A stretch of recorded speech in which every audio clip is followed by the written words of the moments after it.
Talking with Tasha, talking with Tasha. It's episode 79 of Talking with Tasha. Yeah.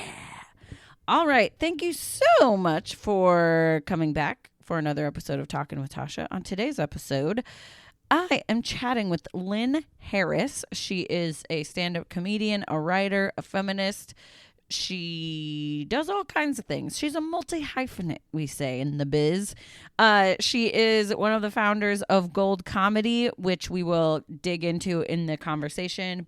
It is a place for women and others to, kind of get ahead in the comedy business and networking and all that stuff. Also, if you're interested in any of these programs that Lynn talks about, make sure you check out my website, talkingwithtasha.com. In the show notes and stuff, we have links where you can sign up for things and stuff. So make sure you go check that out, and I'll put it in my link tree as well. But without further ado, please enjoy this conversation with Lynn Harris, and you can learn all about these awesome programs, among other things. I'm glad we finally found a time and a day, yes. And partially that's my fault because I'm terrible. No rush. All good. But I was curious because someone even asked me today when I said I was talking to you, they're like, oh, how'd you get set up with her? And you actually emailed me. So I was curious, like, where did you see Talking with Tasha, or how did you find me, or what? I'm just kind of curious of that origin story. Not gonna lie. I had help from the robots. Okay. I have cool software that I love to do podcasts, and but it would be impossible for me to just kind of find them. It's impossible not to find them, but it would be impossible for me to narrow them down to like the ones that are a great fit. So I have software that helps me narrow it down. Gotcha. Okay. And the software knows about you. So, I must be doing something right. I don't know. And then during our correspondence, you actually have ties to Sioux Falls. Can you explain that a little bit too? Yeah. What was that? One of my best friends in the world was my college roommate for all 4 years. Her name is Paula. Hi, Paula. And hi, PK.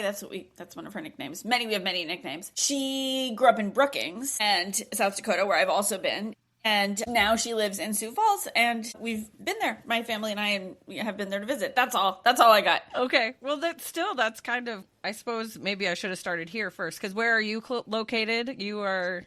In New York. Okay, in New York. That's what I thought. And we're in Brooklyn. It's like the Sioux Falls of New York City. Sure.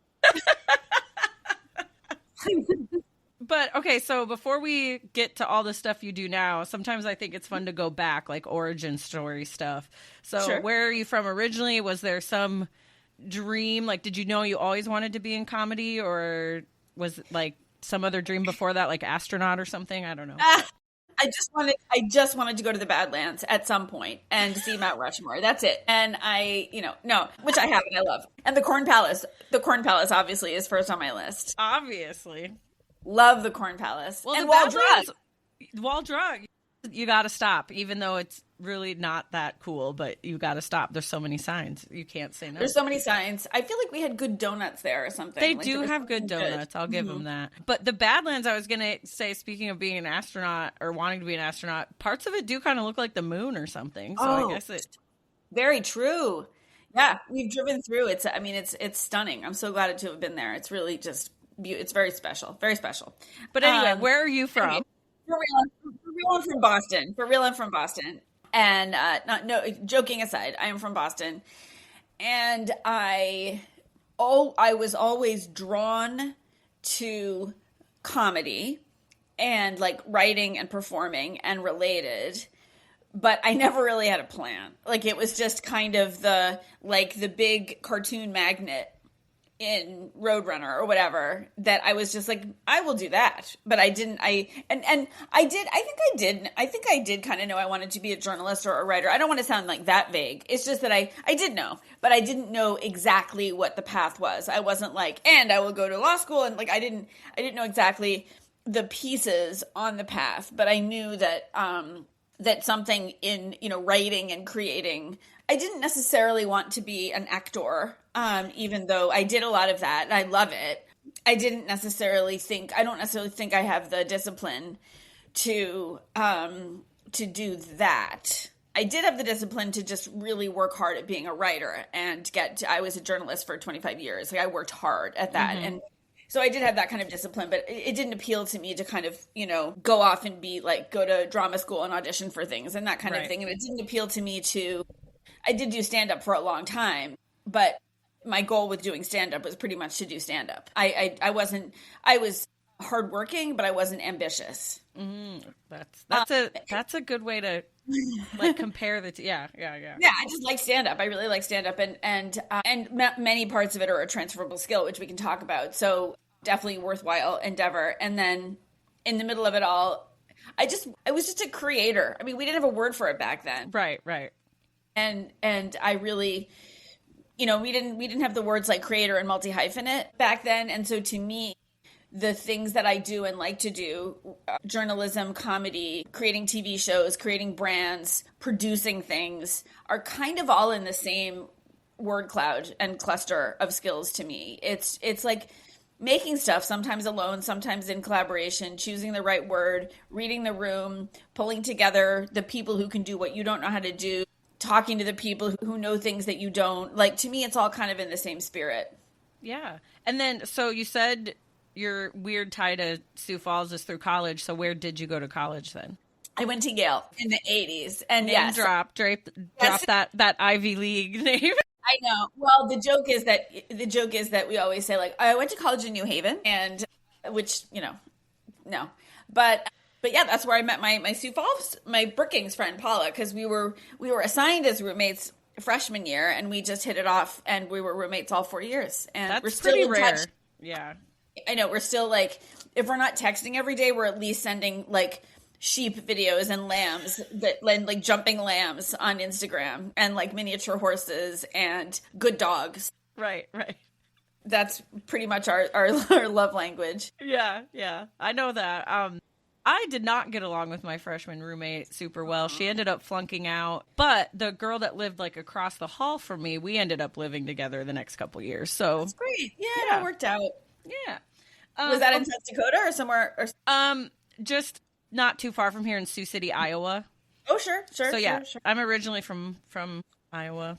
Sometimes I feel like even though I've lived in South Dakota now too long, I still sometimes claim Iowa. I'm like, oh, I'm originally from Iowa, but I live in South Dakota now. I don't know why. Yeah. It was one of the only states I haven't been to, so it's on my list. We have the first caucus in the country, That's right.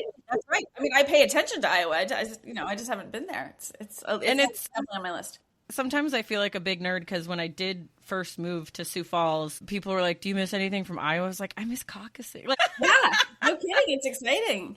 It's like nitty gritty and exciting. Yeah. And yeah. And like a lot of people don't really know the difference, but the way, I don't think it's a secret if you listen to this podcast, I'm a registered Democrat, and the way the Democrats do the caucus is a little different than the Republicans because we don't really vote at all per se. You like get in groups, and then if your group doesn't have enough, you gotta like get people to come to your side and stuff. Like it's fun. Game, yeah. But anyway, it's not just a game, but it's like it's like it's a good time. Important, yeah. Okay, so you mentioned all these things you do. So did you first sounds like you started in journalism. What kind of stuff did you write? Was it newspaper? Was it magazine? Was it reviews? Both. Was it both, things?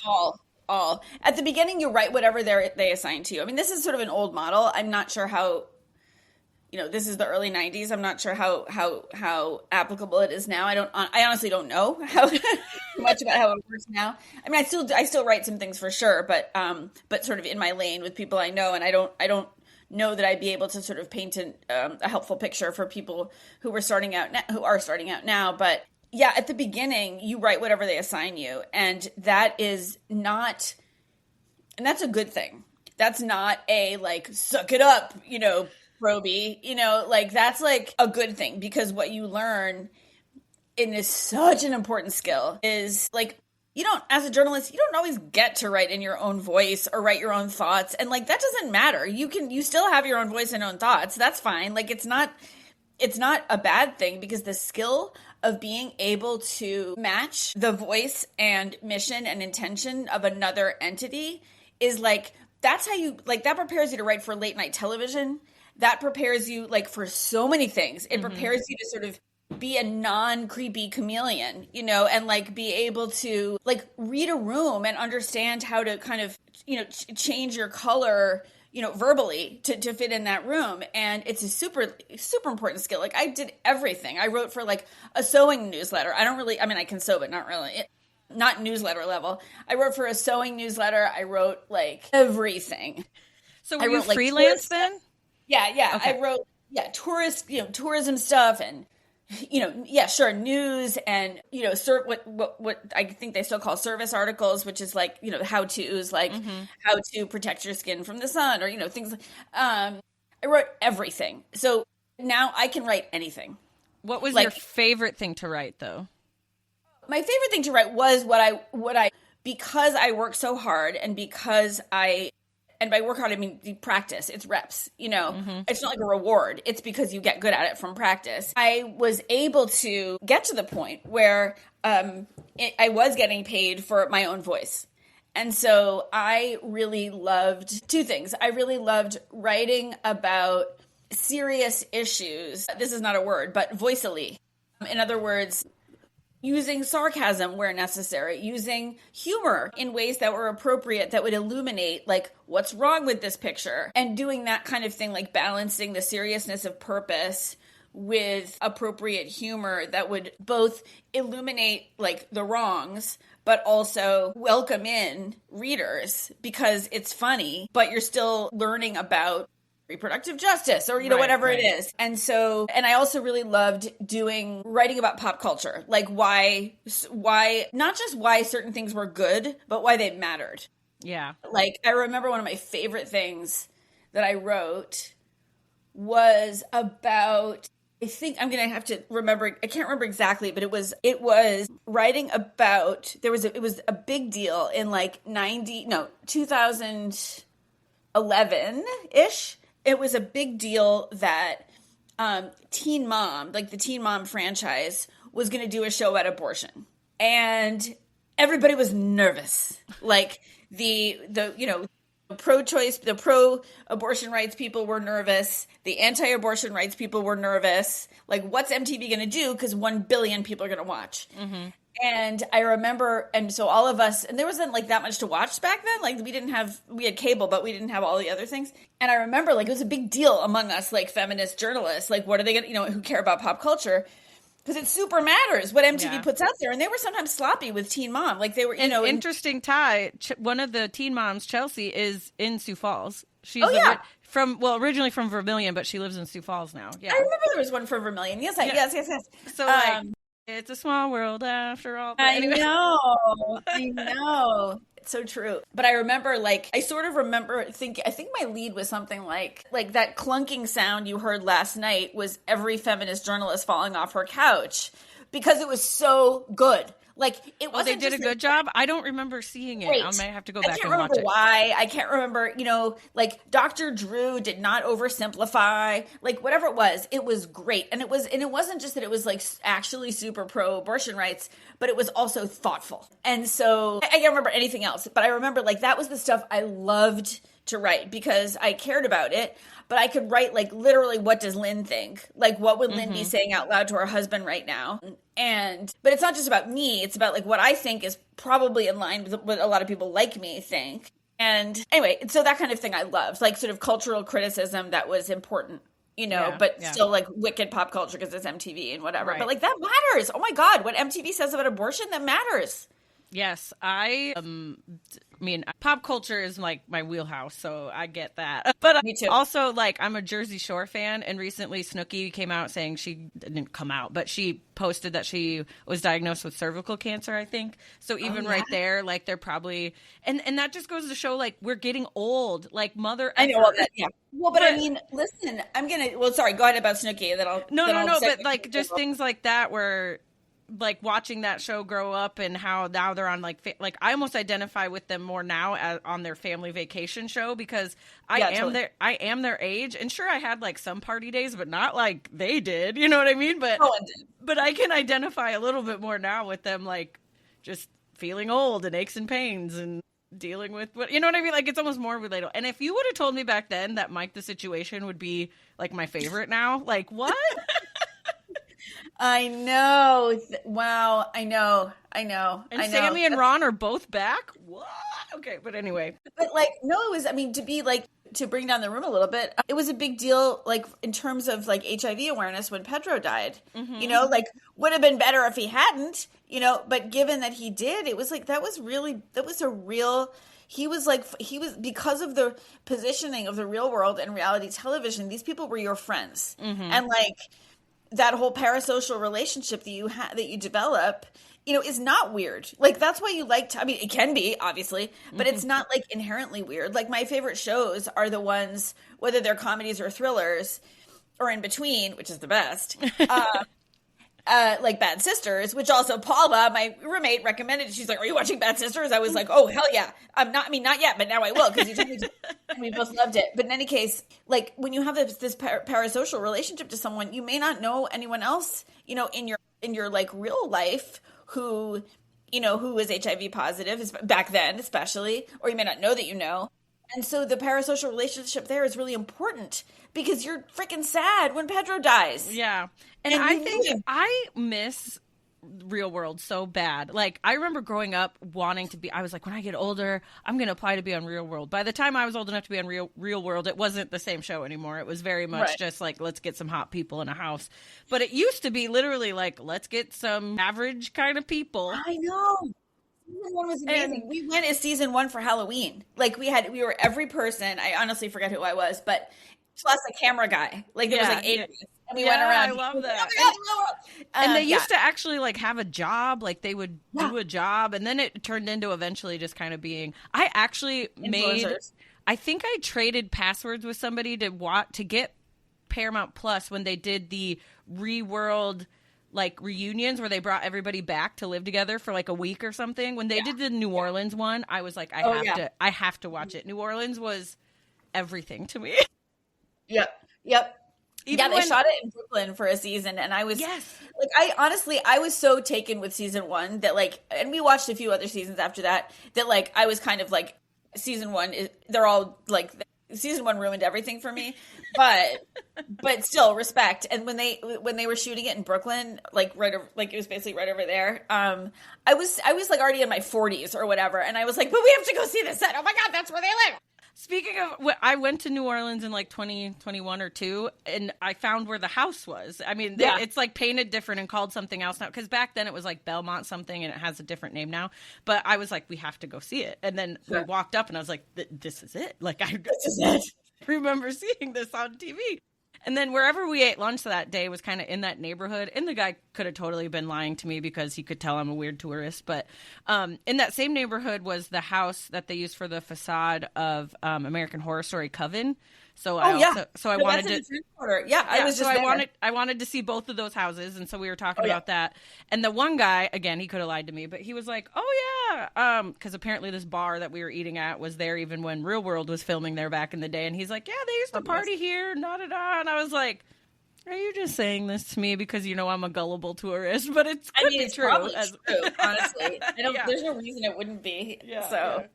But okay, so how did writing about these things and your feminist journalistic stuff, how did that then translate into like stand-up and comedy writing and things like that? Well, they were all sort of, I don't know what the right image is from science or math, but they were all kind of like curvy lines that met, so that we're all kind of in the same place. So I was never like sort of journalist, serious journalist by day, funny lady at night, for the love of God, please don't call me a funny lady. But in any case, it was always like the same thing to me. It all just kind of came from the same part of my brain. And it was just like writing and talking about things I cared about. Like it weren't like, it wasn't two parts of me. For example, what's a good example? For example, I also co-created with my creative partner, Chris, who we're still creative partners. a superhero character, I should say, superhero character named Breakup Girl. We created her together in the 90s for a book that actually turned into the first, the first multi-platform internet success story as a brand. When we were like, let's put her advice column on the interweb, and we were like, I was like, okay, I'll keep a file. I'll keep this here manila file folder to print out the questions that come to the advice column. And literally by the next day, I was like, and it's a cabinet. Like literally, it was overnight successes don't happen. This happened. I had Breakup Girl in my notes, but yeah, I'm glad you got to it. And so, but that was kind of an example where all of the skills that I was working on and had developed came into the same place because she was funny.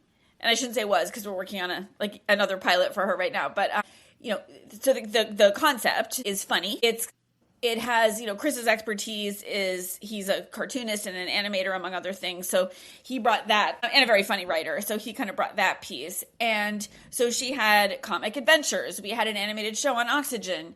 We had comic strips on the website. We had an advice column. We had, which I'll get back to, we had, product recommendations. We had a live show that was the longest running variety show at Gotham Comedy Club in New York City. And it was old fashioned, like the Muppet Show. It'd be like, we're doing a show, but there's a villain, like something goes wrong. So you see the show and then you see like the mishaps behind the show. It was brilliant.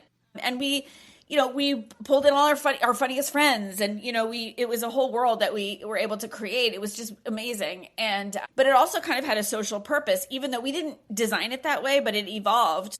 Designed it that way because we thought it was funny.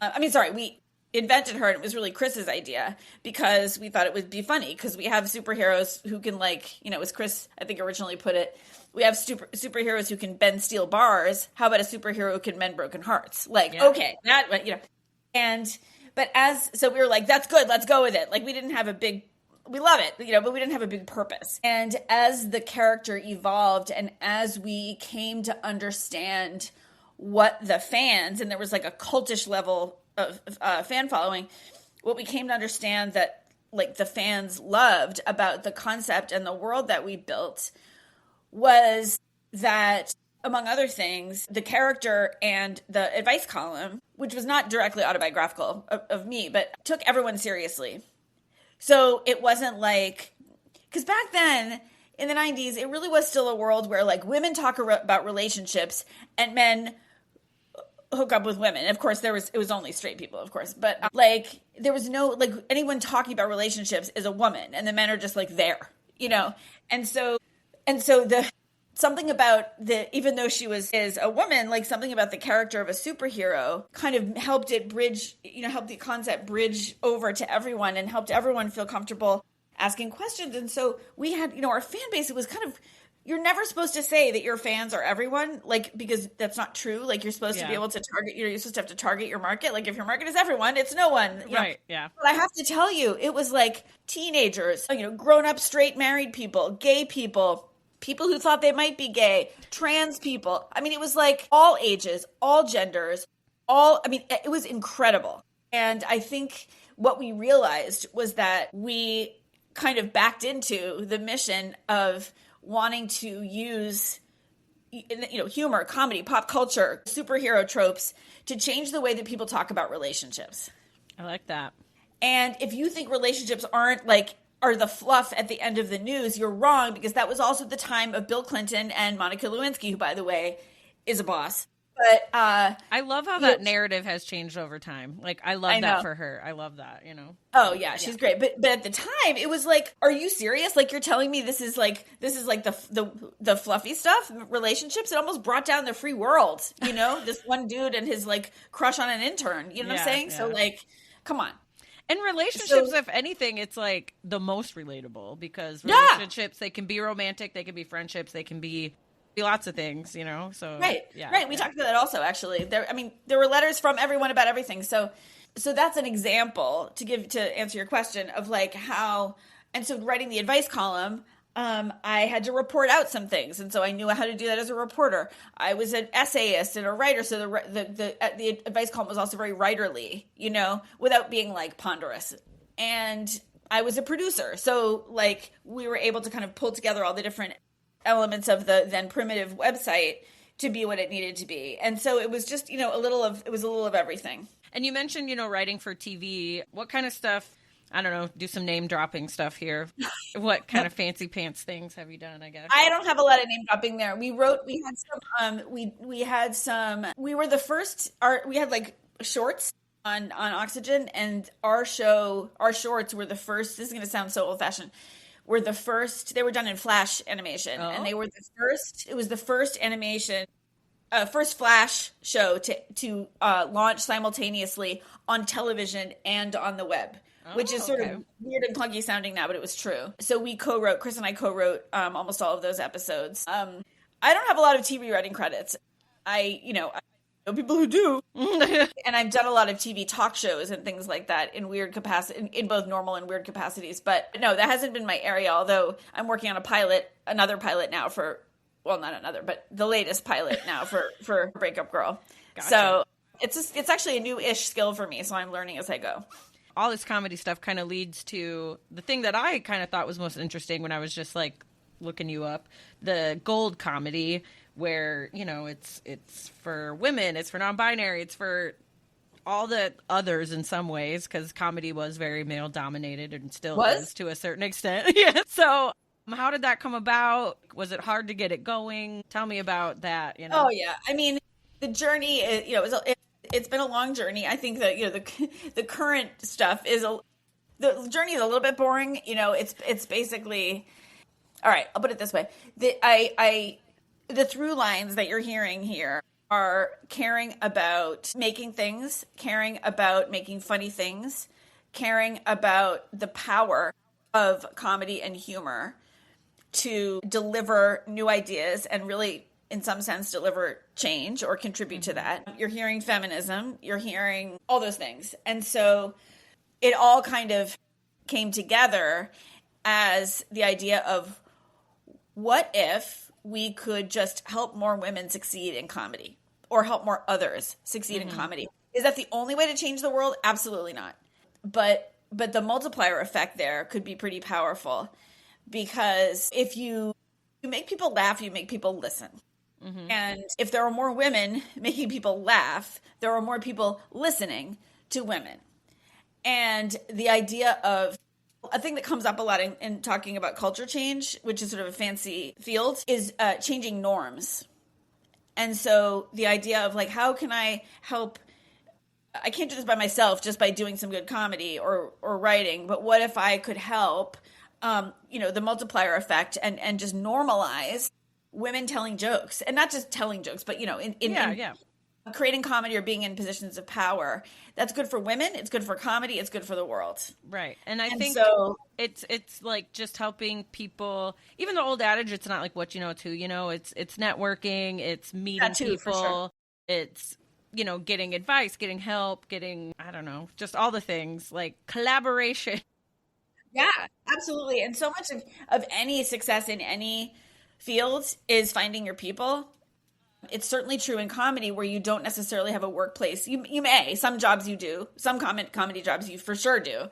Some you don't. You may or may not have a workplace that you kind of clock into every day. So how do you find your crew? How do you learn in community? How do you succeed in community? Those are the best ways to do it. So we also provide that by also being mostly online. Yeah. So that's why, even from all the way from Sioux Falls, you could...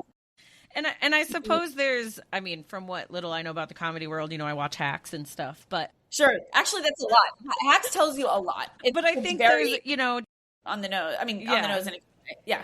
Like bouncing ideas off people, or just, hey, I have this idea and you can fine tune it with somebody, or, and I think there are like tricks and techniques to stand up that if you're just starting out, you might not know, or, if you are getting heckled, how do you pivot, or how do you... some of that stuff. Heckling happens less than you think it does. I think, not you, but in general, it happens, of course. But it also rains on when you don't have an umbrella. It's just it happens. But but people do learn best in community, and then community is also, of course, the network that is going to book you for things, recommend you for things, all those things. So, and everyone needs that, and how can we but then how can we make comedy in all forms, TV writing, all the things, how can we make it easier for the people for whom it's still the hardest? Yeah. It's easier than it was, but it still sucks in a lot of ways. Both things are true, that it's like worlds better than it was in the 90s when I, have my sort of my initial perspective. Worlds better, but it's also spectacularly not there yet. Yeah. In so many ways. At the same time, both can be true. We're grown-ass adults. We can understand that those two things can be true at the same time. And I suppose we didn't really say what exactly gold comedy is. So can you Sure, right. Maybe we should go back. We get ahead of our... I'm bad about that too. I just start talking. So do you want to explain like what it is if someone wants to be part of it? Yeah. So gold comedy is a giant palace made entirely of corn. No. But it's actually just a gymnasium inside. But it's actually just a gymnasium. And a guy dressed as a corn cob. Yeah, I know. No. Gold comedy is, and again, almost entirely online, a comedy school, or the comedy school, and professional network, which you mentioned, and content studio, where women and non-binary creators and others build their comedy careers, creative side hustles, passion projects, and join a powerful, supportive community, and actually really make funny stuff that gets seen on all kinds of stages and screens. So like, we like skills, we love skills, we build skills, but like, so what? We build the skills that help you make things that you're like, I made this. It could be a web series. It could be a 5-minute set. It could be making the packet that they're called that gets you a job on late night. Like, it's you actually like make the thing, and often in collaboration with other Goldies. So, and we also in some cases are able to help you get that thing distributed. So we have some, we had a web series that was showing on Fox Soul, which is the streaming, one of the streaming sort of ancillary channels of Fox, and things like that. So we're able to sort of help with, through some, friends and partnerships, we're able to just help you put your stuff out in the world, or help you get into festivals, help you win awards, help you submit to festivals, help you enter pitch competitions, help you write your pilot that you can then submit to, like, tangible stuff. Because there's really no skill. Like, skills are fine, but you don't know that you have the skills until you make the thing. True, yeah. And then perusing the website, I'm going to drop some names that apparently have some sort of attachment to gold comedy. Sure. Rachel Bloom is quoted on the website, Rachel Dratch, Judy Gold, Margaret Cho. Yep. So how are those ladies involved? Maria Bamford is a member, actually, but Rachel Dratch is an advisor. Okay. She's sort of on call to, like, will you share this on Instagram? Will you come talk to our sketch teams? Right now she's in Rocky Horror on Broadway, so she's less available, but she's great. She did a cameo in our web series that we created, and 2 of our members created with a whole bunch of other members, called Rat Czar, which I recommend. She is wearing a giant rat suit. I was gonna say, I feel like I've heard of that or something. Like, it came across some sort of algorithm of mine. I don't know if I actually watched it, but I saw something about it. The episodes are teeny tiny, so you should watch it. Like, you could watch it before bed tonight. You could watch the whole thing. It's great. Rachel Bloom has come to talk to us. We have a weekly Inside the Club. The way it works is you pay for the year. In most cases, you don't pay by the class. So when you pay for the year, we do that to emphasize the role of community, the continuous role of community. And when you're a member, you have access to a whole lot of things, including our weekly meet and greets with comedy celebrities and pros. So sometimes there are people you've heard of, like Rachel Bloom and Margaret Cho. Sometimes they're not people you've heard of, but there's people who, like, whose job you want once you find out what it is. Like, whether they're like in charge of, bringing humor to the digital marketing for a brand, or whether they're in development, or whether they're an agent or a manager or a producer or a director of photography or a comedy editor. Like, there's so many jobs.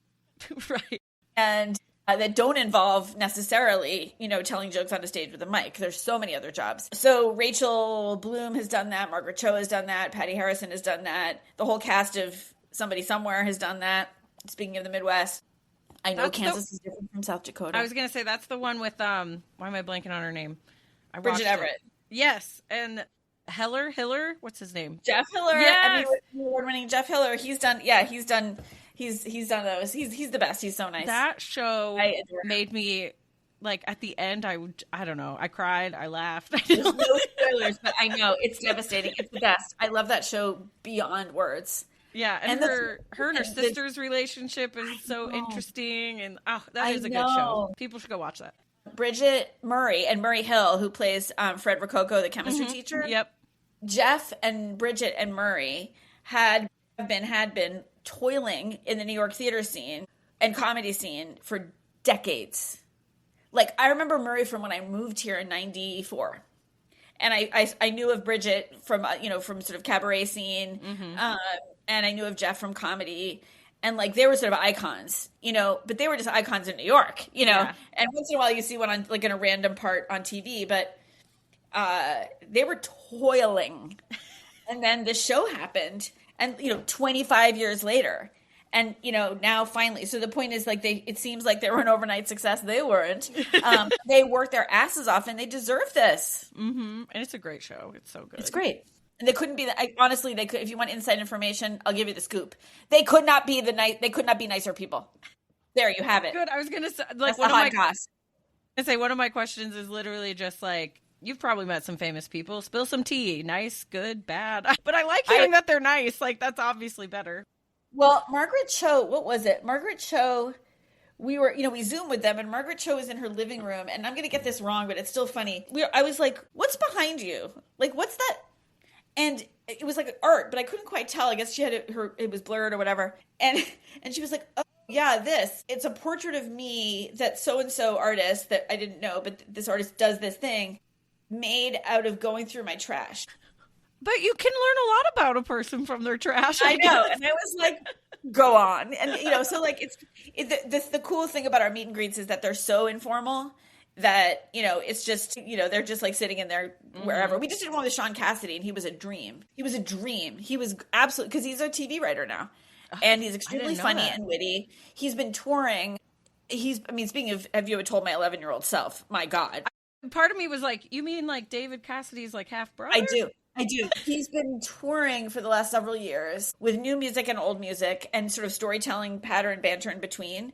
Really thoughtful storytelling that talks about how weird his teen idol career was without throwing it under the bus. Like because then his fans would feel bad, right? So he's very thoughtful about how he talks about that. And he also talks about like his, frankly, really weird showbiz family. And he also talks about the pain of losing David. But he does it in a non-maudlin, like, funny, sincere, like he's just really, he's a great storyteller, and I'm picky. Like he's great. And he also has a lot of thoughts about being a writer and being a TV writer. He's been doing it for years. He created a bunch of shows in the 90s that we used to watch all the time. And he's been doing it ever since. He created American Gothic. He created a show called Roar that starred Heath Ledger that was about, it was like Game of Thrones, but kind of, it wasn't funny. It didn't try to be funny.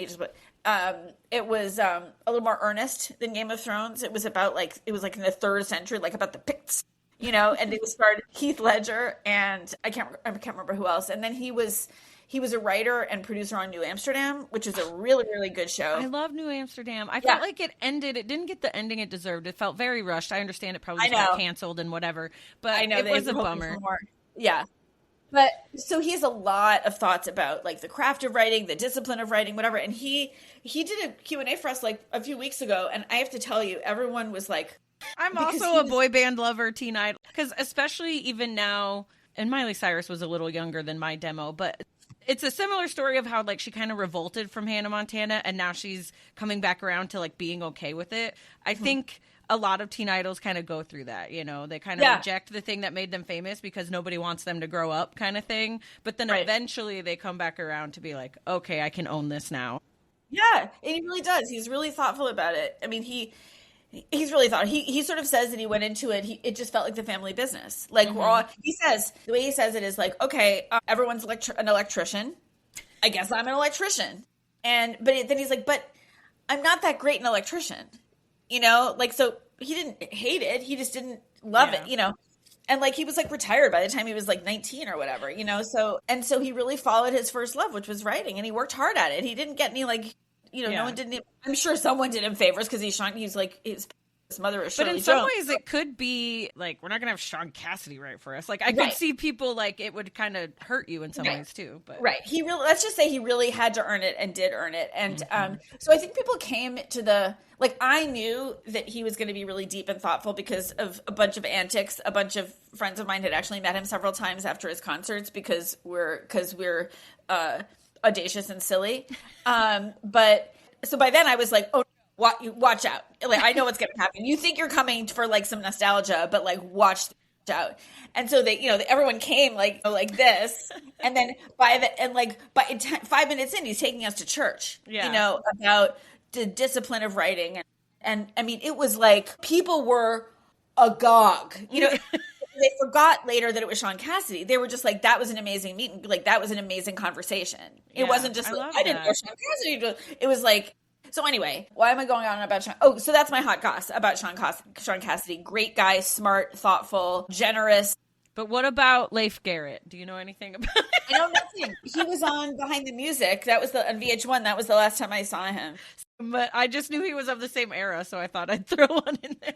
Is he still alive? I don't know, actually. Hold on. I think he had some problems, so I don't know. He's alive. He's alive. Thank He's alive. goodness. Okay. I love Behind the Music back in the day. Didn't he have some car accident where he like paralyzed somebody? He was sued by a former friend. That's bad. That's unfortunate. I don't know who was injured in a car situation.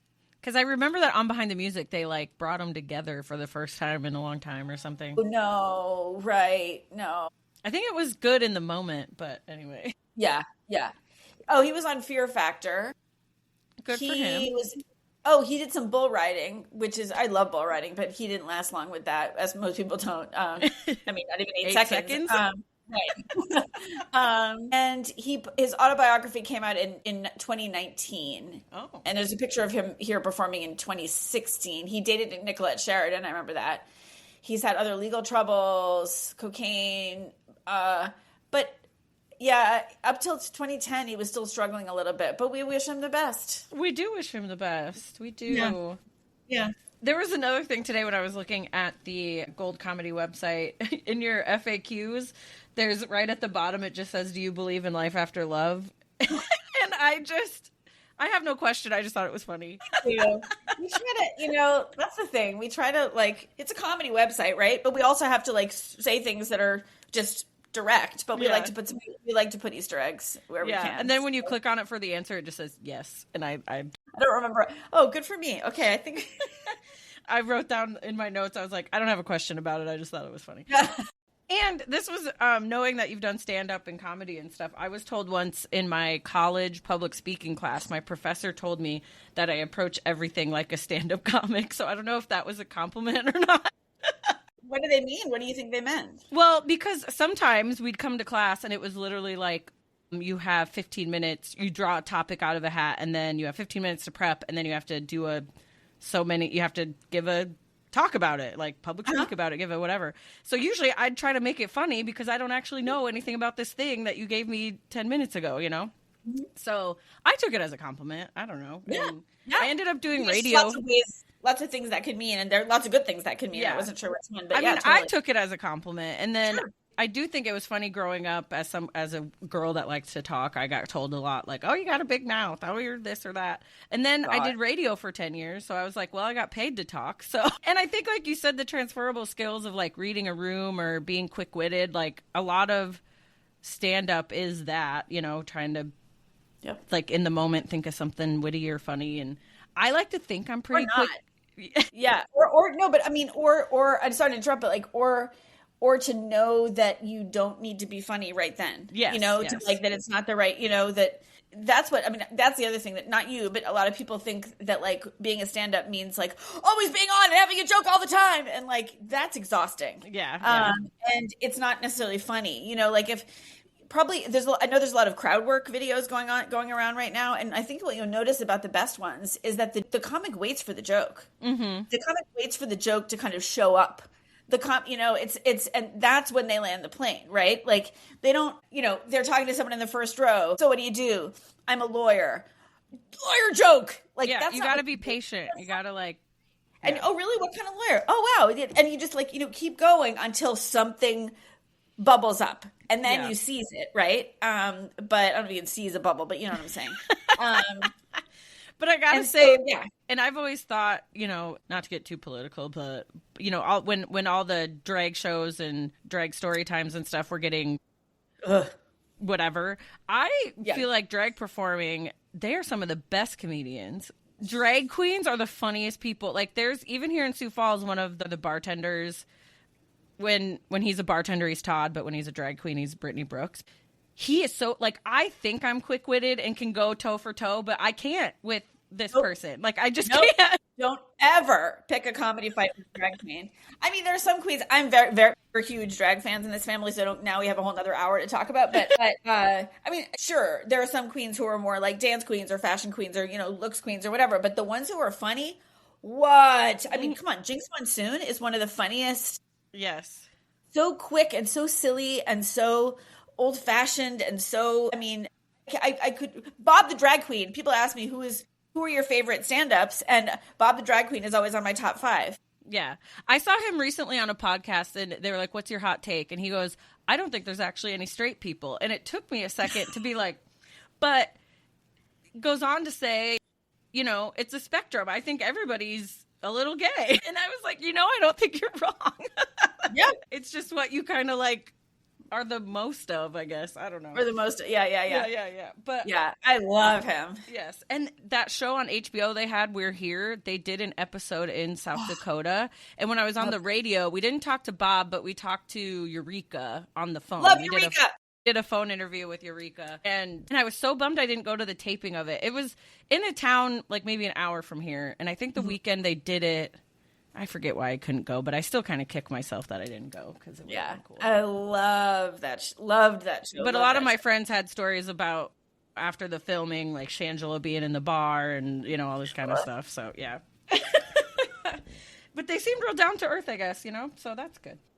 Yeah, they're hilarious. Just hilarious. That's one reason I love RuPaul's Drag Race because I love drag, but also it's hear me out. The kind of humor is really like the same kind of humor as the Muppet Show. It's vaudeville, and like the goofy. I mean, they're dirty, but like the goofy puns with the whatchamacallit, the Bruno pit crew. Yes. And they just like make puns about balls all day long, but it's like, and it's just so goofy. It's like not. It's just old to me. It's just old fashioned vaudeville, and the same as the Muppet. It's the same as the Muppet Show, just different venue, But it's supposed to be clever and like witty. And when they do the, what is it, like their the match game, snatch game or whatever. The snatch game is a goddamn delight. Remember when Got Mick was Lassie? I mean, come on. Got Mick was like I never cared about Timmy in the well, like what, I mean, it was just like. And then I remember once we were talking about, here in Sioux Falls, we do like a Dancing with the Sioux Falls Stars as a fundraiser. And I was trying to tell, I forget what board this person was on, but I was like, you should do like a celebrity match game. Partially because even old school match game, I just really liked. And he was young. He was young enough that he was like, I don't know what that is. And I was like, it's kind of like Snatch Game. And they got that reference before they got Match Game. But I love Match Game. And then they brought it back, with Alec Baldwin, and then he kind of ruined it. And then they brought in Martin Short, and I thought I would really like it, but I don't know. It just wasn't quite the same with Martin Short as the host either. You almost sort of can't recreate that weird tacky, like the vibe is almost like it's kind of it's expired. Like I don't know how you do that. It was so jokey. And, my brother and I, we would just watch like marathons of Match Game on Game Show Network growing up. Like that's so funny.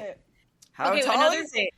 Yeah, another thing I wanted to ask you about that I saw on your website, you kept saying over and over in various places, it's a long story about you being a Tonya Harding impersonator. It is a long story. But I need to know, like, were you actually, like, paid to show up places as Tonya Harding? Or what's the, what, how, when? Not gonna lie, I don't remember how much they paid me, but the very short version, because shortly I have to go talk to the new crop of. There's a new stand-up boot camp class starting tonight, and I got to go say hello to them. But it's not too late for you to join. You want to start our stand-up boot camp class? Nah. Okay, I just want to tell you I got a text from my older kid. I have a 19-year-old who's in college, and I don't know what to make of this text, but you're going to enjoy this. They said, okay, hold on. In the early 90s, did you model your look after Carrie Fisher and When Harry Met Sally? And then they said, hold on, because in the early 90s, did you model your look after Carrie Fisher and When Harry Met Sally? You low-key looked just like her down to the haircut. Now I'm like, Carrie Fisher and When Harry... This is so specific. Yeah. For a second, I was like, was she in that? I know. I've got to Google before I get back to my kid. Anyway, Tonya Harding. So, 1994. I live in Boston, my hometown. I have blonde hair. I'm a huge skating fan, not to mention an actual figure skater. Oh, okay. And so I'm not and I was taking skating lessons at my lunch break. And so I was not infrequently seen walking around Boston with blonde hair in a ponytail. With a scrunchie. Carrying ice skates. Okay? Yeah, yep. And when the whole thing happened, when I'm not Tonya, but when her knucklehead friends attacked Nancy Kerrigan, the whole world went crazy. Right. Because we all focused on one thing at a time back in 1994. And when I walked out of my house, all of a sudden people would like slam on their brakes and say, "Hey, Tonya, go home." Because I looked exactly like Tonya Harding. Exactly. And let me hasten to say that I loved and love Tonya Harding. But it blew up because again, everyone focused on one thing at a time back then. It blew up. And someone that like they wrote an article about me in the Boston Globe with a big picture. And then like the media went crazy and I got calls from all over the country for all sorts of like talk shows and like stunts and like radio stations for a lookalike. And I wound up on, and I was in my early 20s and I was, sort of interested in performing and interested in being on television but like, I was also like, but this, so I was very conflicted. I freaking did it anyway because I was 22 or whatever. And I said yes, but the whole time I was like, what am I doing? Because I love Tonya. And so, and it's hard to overstate how sexist and classist the conversation was immediately. That, first of all, the assumption that Tonya did it. I don't know why it wasn't like obvious that it was entirely possible that her knucklehead friends just did it. Mm-hmm. Because if you watched any of the documentaries, you will know that they saw her as their ticket out. Yes. She had a ticket out. She didn't need a ticket out. Yeah. She had it. Yeah. And like, I am convinced to my core. Wasn't she the first female to actually land a triple axel in competition or something? Like I think so. Yeah. She had a triple axel. Yeah. Yeah. She had, yeah. And even though Tonya was kind of a funny, dark comedy kind of thing. I loved it. And it also did shed light on this sort like classist and stuff. Like Nancy looked the part. She was from a well-to-do family. Tonya didn't have money for the costumes and the hair and the makeup. So like they did just treat her differently. They scored her differently just based it's all the things. But yes. All the things. And it was like, and they weren't even fair to Nancy because Nancy wasn't from like wasn't fancy pants, like, but I feel like she still fit the narrative a little more. Yeah, she fit the narrative. But like in reality, she wasn't as like hard scrabble, but she wasn't like, princess, and they anyway, sure made her one afterwards for sure. But the whole thing was just repellent. And so I instantly became part of the problem.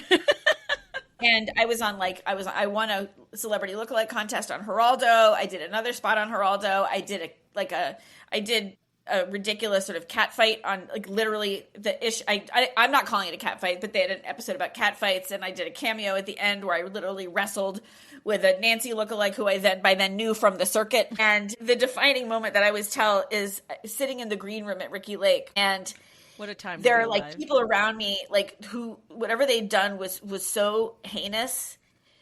It was either in the green room or was like on TV, some other talk show on the screen. Anyway, whatever they had done was so heinous that they were all wearing disguises. Like they had like floppy hats and big glasses.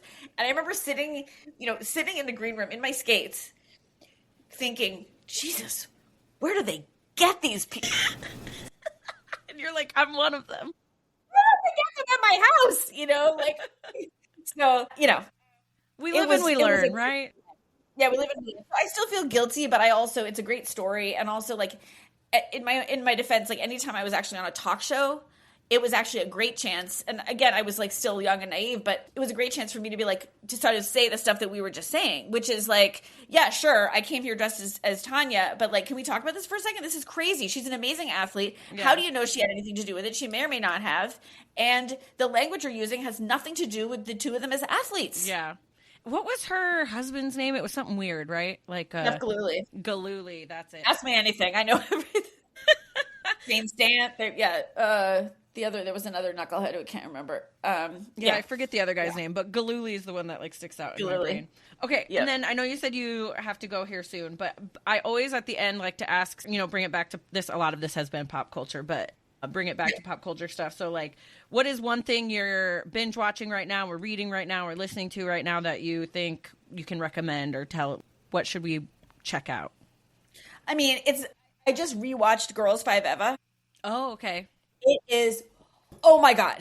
It's a perfect show because it's silly in the way that like Kimmy Schmidt is silly. Oh, I loved Kimmy Schmidt. Yeah. Like Kimmy Schmidt and 30 Rock that are sort of exaggerated like that, but with a point that is not messagey. But the point, it's a story about like it's a girl band comeback, right? But they're all older, quote unquote, and so their comeback slams right into sexism, ageism, all those things. But the way that they illuminate those issues is with incredible satire and absolutely ridiculous, over the top humor.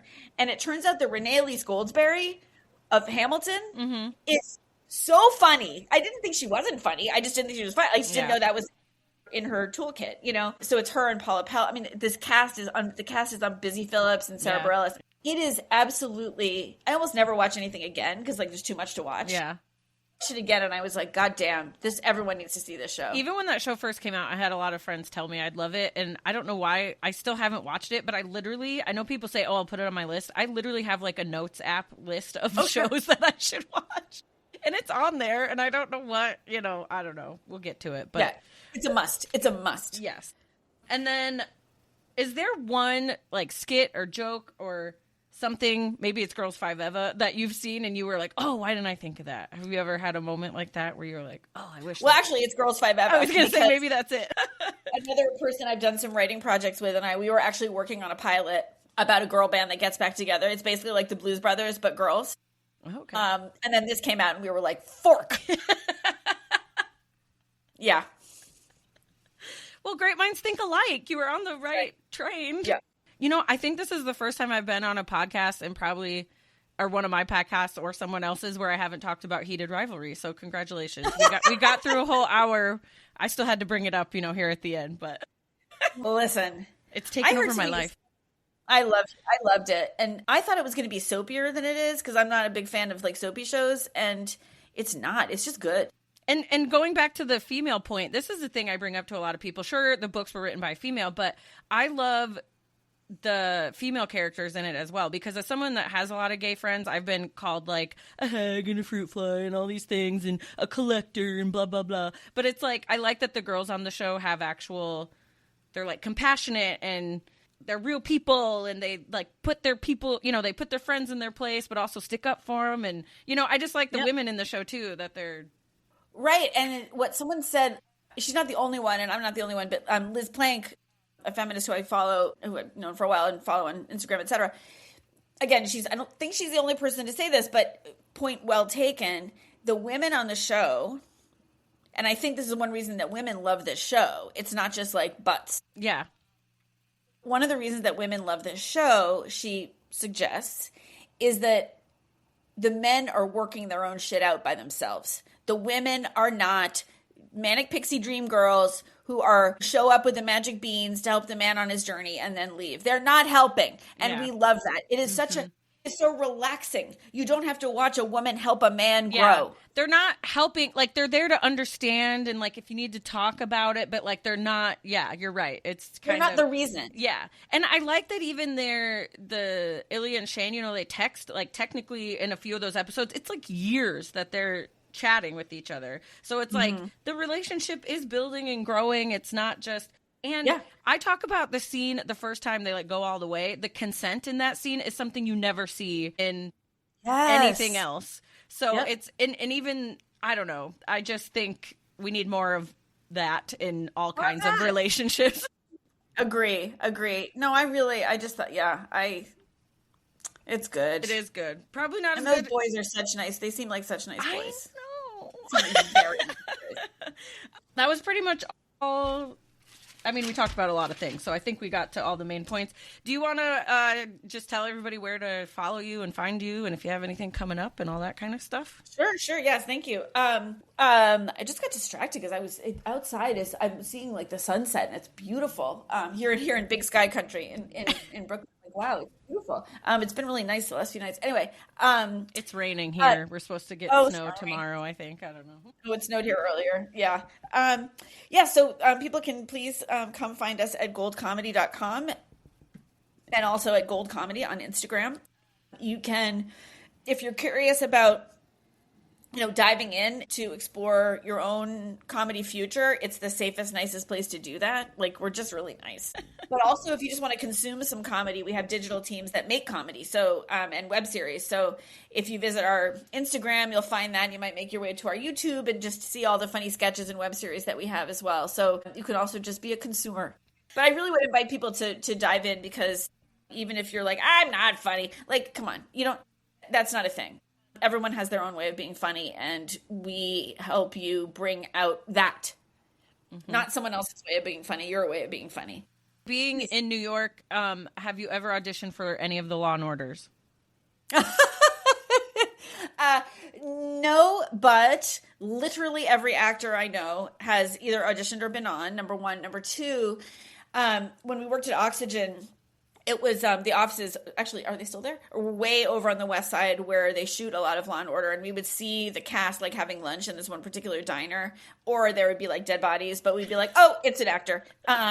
So I feel very Law and Order adjacent, but Okay. Because no, I don't have a direct experience. love Law and Order SVU, and I just was like, if you have a Mariska Hargitay story, I thought. No, but I think she lives in my neighborhood. Oh, actually. Really? Cool. Yeah.